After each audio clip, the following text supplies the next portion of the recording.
A gente precisa de um filósofo da estatura de Álvaro Vieira Pinto, que escreve aqueles 2 tomos sobre o conceito de tecnologia que os engenheiros não leem, mas deveriam ler.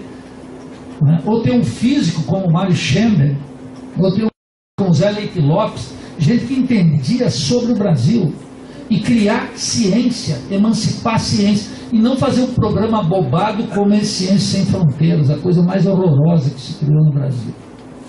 Agora, esse cretino, esse canalha do Mendonça, eliminou porque cortou, disse, é melhor colocar esse dinheiro lá. Não, o programa em si era ruim, horroroso na época de Dilma, horroroso na época de Temer, e horrorosa a razão pela qual ele corta.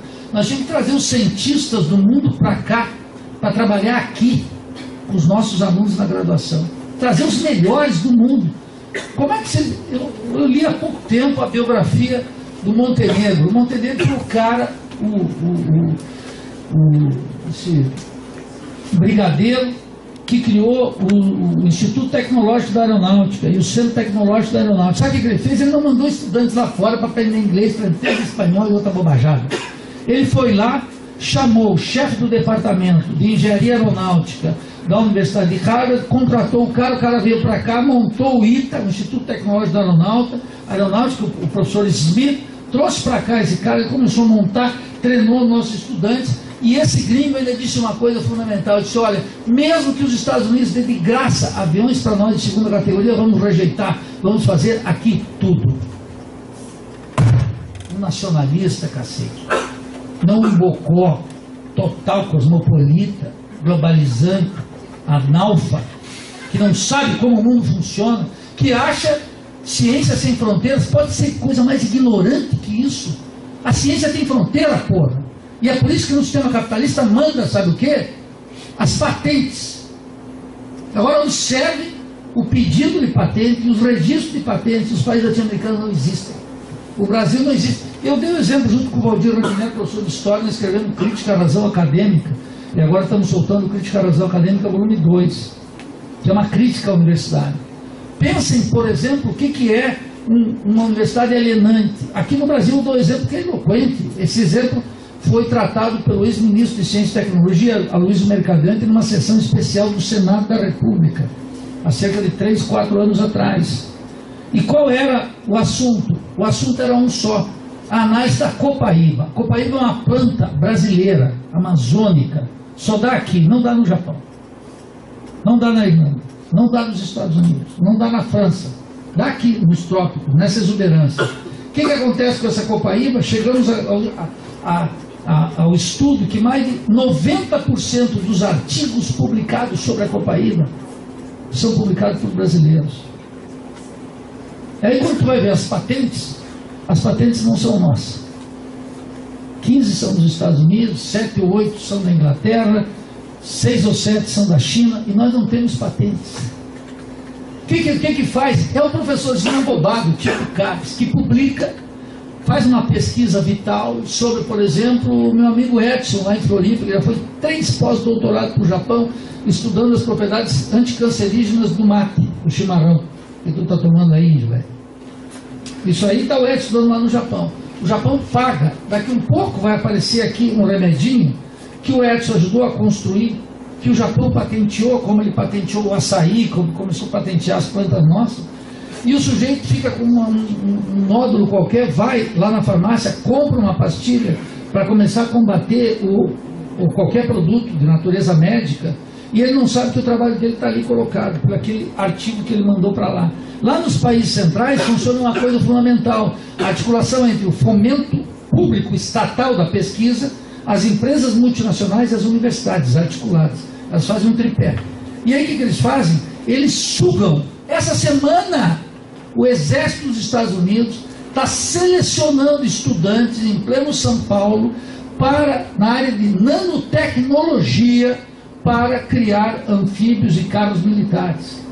Tá aí, esses abobados que não sabem o que é o imperialismo, esses ignorantes que não querem ter uma conduta eu sou anti-imperialista, anti-estadunidense total. Sou nacionalista barra pesada. Vim aqui para sair no braço com vocês, se for o caso, por essa questão. Para dizer claramente que só um abobado não é um nacionalista. O mundo está organizado pelo nacionalismo. Que tipo de nacionalismo? Agora vamos discutir, porque o nacionalismo não é xenofóbico. O nacionalismo não é a ignorância do outro, a falta de respeito. De onde é que saiu isso? De onde é que saiu essa idiotice?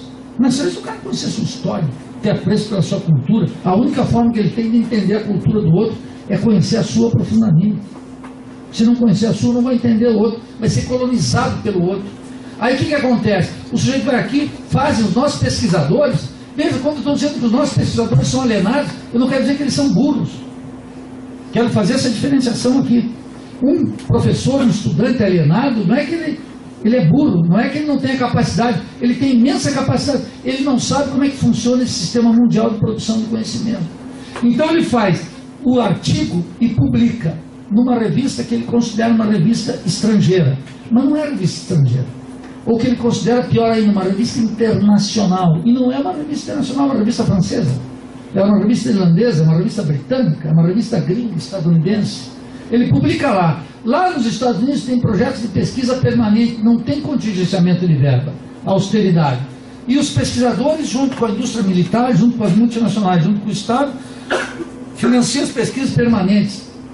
Aí encontra alguém aqui da fronteira sul que, nem me passe o papel, eu já sei que estou terminando, que o sujeito estava tomando mate, começou a pesquisar e publicou um artigo lá, e aí lá nos Estados Unidos, em Boston, tem um cara internado, chama esse sujeito, dá uma passagem para ele, dá uma bolsa para ele vai ser internacional, e como esse sujeito lá no centro do sistema está recebendo artigos da Malásia, do Paquistão, da Indonésia, da Ilha do Caribe, de tudo quanto é lado, ele tem uma quantidade de insumos e trabalho de todo mundo, do sujeito que é alienado, mas não é burro, sabe produzir, mas ele não sabe como é que o sistema funciona, e ele vai lá e deixa aquela molécula de conhecimento para os países centrais, e vai deixando lá, e os países centrais patenteiam. Então, quando tu vai, por exemplo, na área médica, em 2015, foram 32 mil patentes nos Estados Unidos.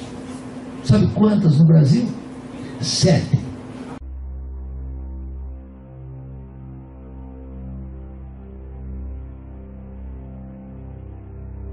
Dono de 7 prêmios de jornalismo, Fernando Moraes falou sobre a vida do Marechal Casimiro Montenegro Filho, traduzida por ele no livro As Aventuras do Marechal, que fez uma revolução no Brasil. Segundo ele, Montenegro aderiu ao movimento dos revolucionários da década de 30 e, em 1950, trabalhou para concretizar o sonho de construir o Instituto Tecnológico da Aeronáutica, o ITA. O Marechal Montenegro era uma figura fascinante. Eu diria que ele é um herói de carne e osso.